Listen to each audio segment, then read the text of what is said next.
আসসালামু আলাইকুম প্রিয় ভিউয়ার্স, আশা করি আল্লাহর রহমতে ভালো আছেন। আলহামদুলিল্লাহ আমিও ভালো আছি। আজকে বাসাতেই একদম চাইনিজ রান্না করে ফেললাম। বাচ্চারা খুব খেতে চেয়েছিল, তো বাসায় তৈরি করে নিলাম ফ্রাইড রাইস আর চিলি চিকেন। তো আমি যেভাবে রান্না করেছি সেভাবে খেতে কিন্তু অনেক মজার হয়েছিল।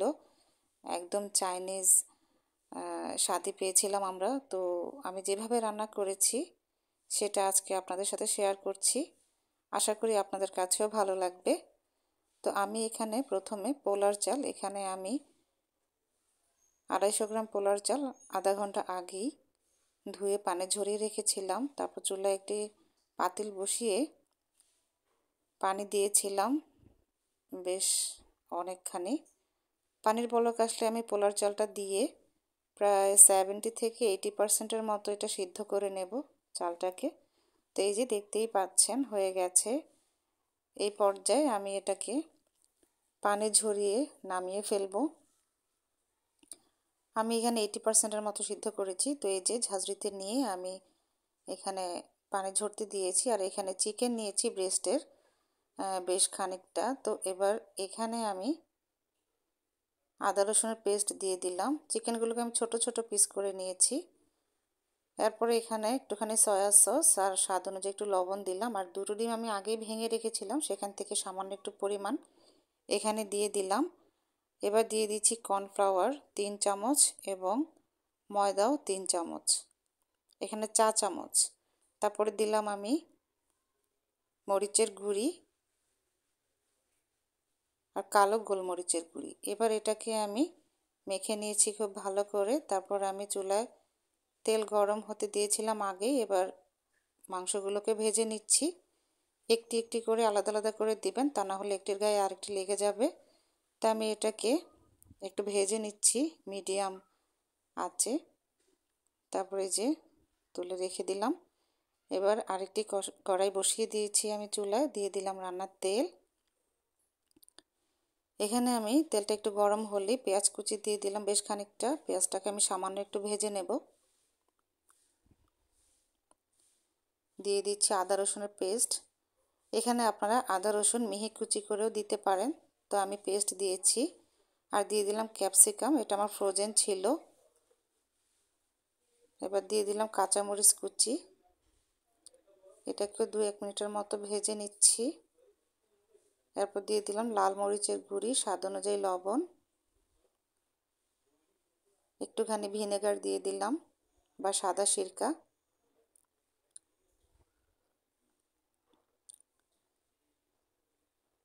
দিয়ে দিলাম সয়া সস,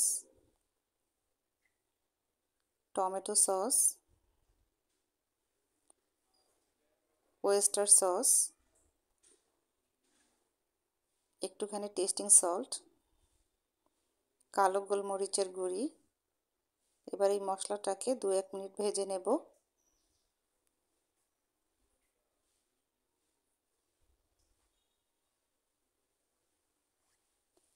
তারপরে ভেজে রাখা মাংসগুলো আমি দিয়ে দিলাম।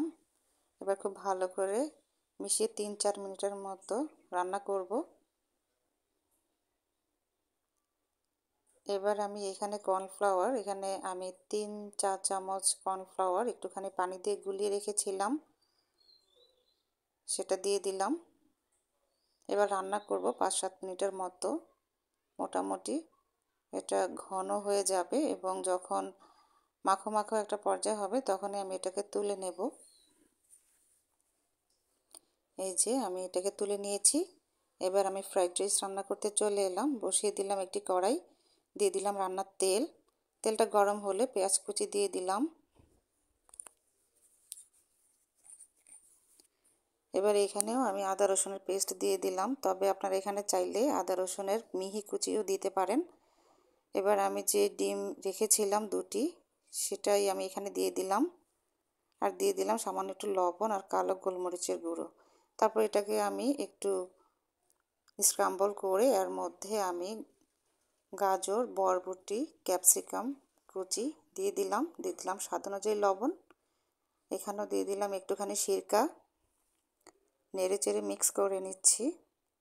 কাঁচামরিচ ফালি করে দিয়ে দিলাম 5-6টির মতো। এবার দিয়ে দিলাম পোলাও, যেগুলো আমি আগে 80% সিদ্ধ করে রেখেছি। এবার স্বাদ অনুযায়ী লবণ, কালো গোলমরিচের গুঁড়ি, testing salt, soya sauce, oyster sauce,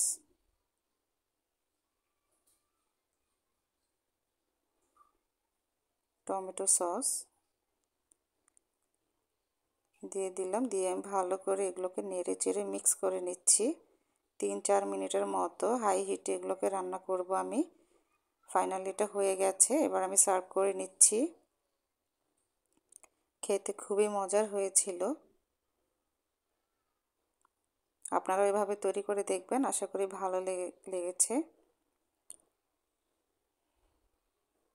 দেখতেই পাচ্ছেন চিলি চিকেনটা কিন্তু খুবই সুন্দর হয়েছে, খেতেও মজার হয়েছিল। সবাই অনেক ভালো থাকবেন, আল্লাহর রহমতে আমার জন্য দোয়া করবেন। আল্লাহ হাফিজ।